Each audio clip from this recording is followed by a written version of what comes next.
आप लोग प्लीज कुछ कीजिए ना, ये मेरी बीवी है। आप पुरसुकून हो जाए, हम कर रहे हैं। तुम्हें कुछ भी नहीं होगा, या अल्लाह मेरी मदद फरमा।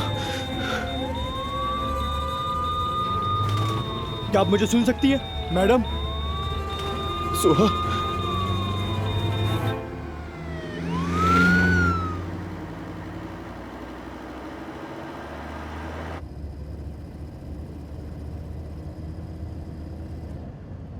दर्द हो रहा है?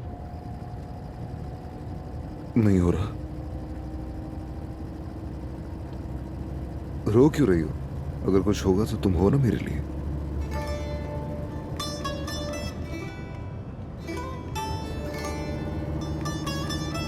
याद है पहले भी मैं ऐसे ही जख्मी हुआ था और तुमने मेरी देखभाल की थी। किस तरह की बातें कर रही है? अच्छा अब ज्यादा मत बोलो वरना तुम्हें दर्द होगा।